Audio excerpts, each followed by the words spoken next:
What's up, everyone? It's Brittany, and welcome to One Hot Mess.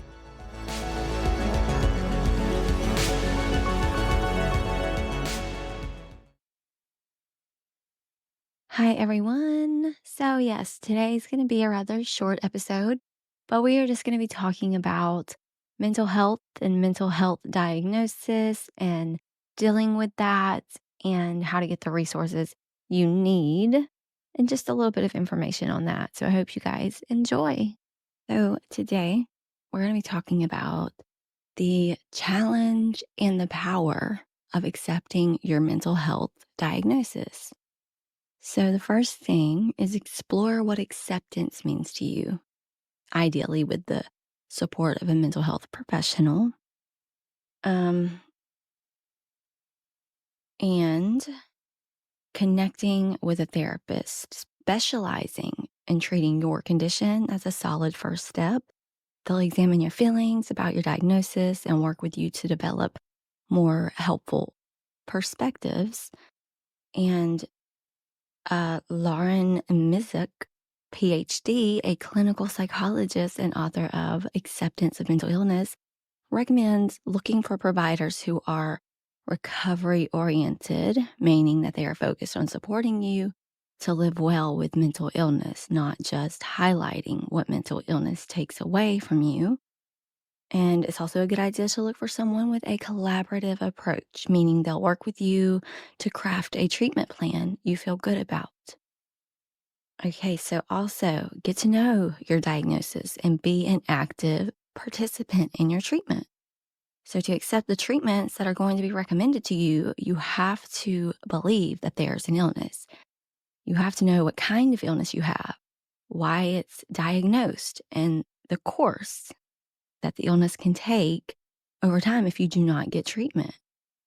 So, dive into resources like books, research studies, podcasts, webinars, discussion boards, because more information can help you dispel myths and stigma and um, just read and explore as much as you can to find out about your diagnosis, investigating treatment options with maybe a psychiatrist's guidance can help you make informed decisions about your care, like figuring out which medications you might want to try that have a lower risk of side effects. So, to get the process going, ask your provider some clarifying questions like, what does my diagnosis mean for me? What could happen if I don't start treatment? What are the risks and benefits of treatment? What resources would you recommend so I can educate myself about the condition? You can start with trustworthy sources like the National Alliance on Mental Health.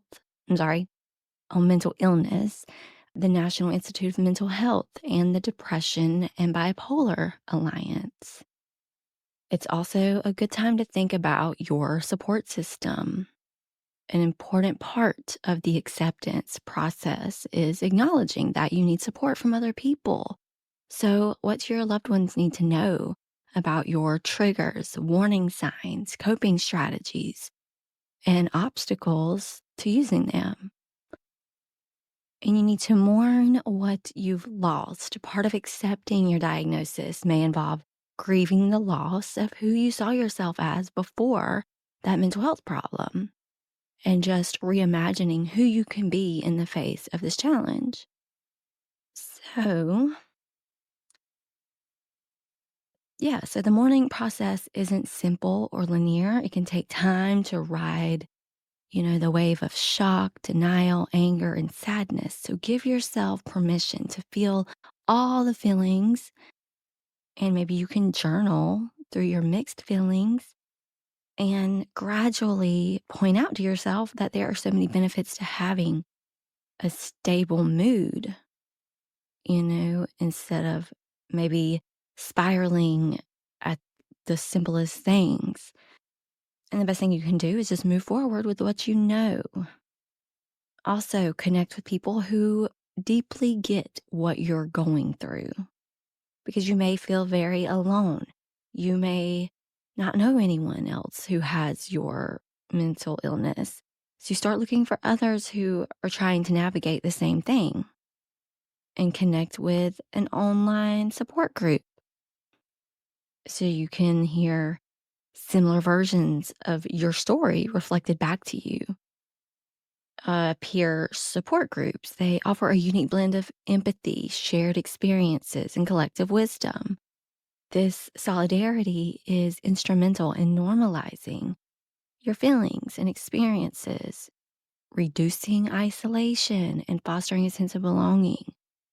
In these spaces, acceptance is often cultivated through shared narratives, reinforcing the idea that your struggles do not exist in isolation, but are a part of a broader human experience.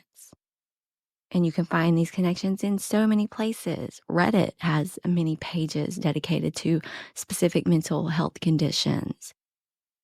And there's also, like I mentioned earlier, all those resources, community health centers, support groups in person and online, and define yourself beyond your diagnosis. Living with a mental health condition, it can be a shock to your sense of identity. So, the idea of acceptance for some people can really be connected to an identity that wasn't completely subsumed underneath mental illness. And our identity is constructed by the stories we create about ourselves and our lives. And for many people who acquire an illness, it's kind of like your whole narrative changes. When your narrative becomes illness defined, your future kind of starts to look bleak. And think about, how can you expand your sense of self? What else defines you? If you have like bipolar disorder, I actually have that. It's like, yes, I'm a person with bipolar disorder, but I'm also a loving friend, a creative individual, a podcaster, whatever it may be. So throwing yourself into interests that bring you joy, like trying a new hobby or revisiting an old one, it can help you feel hopeful and give you something to turn to and work toward during both high and low periods. Remembering that there is more to you than your mental illness and that you can build strength through the things that brought you happiness will help you in accepting your diagnosis. And you can share your story in some way. Disclosing your diagnosis is a decision that should understandably be handled with lots of care. It's a huge signifier in your path to acceptance.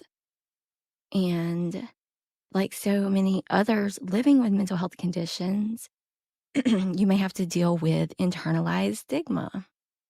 That said, you don't have to tell everyone in your life or post about it on social media. Sharing, it can look like confiding in a close friend, writing in a journal about your journey, or even, penning a letter to your past self about how far you've come. So it may take you a while to reach this step, but eventually you will get into a position where you can accept it with grace and just realize that you are a person with a mental health disorder, mental illness, but your condition is just one piece of who you are. So if you or someone that you know or anything like that needs someone to talk to, you can get support by calling the Suicide and Crisis Lifeline at 988 or by texting HOME to 741-741, the crisis text line.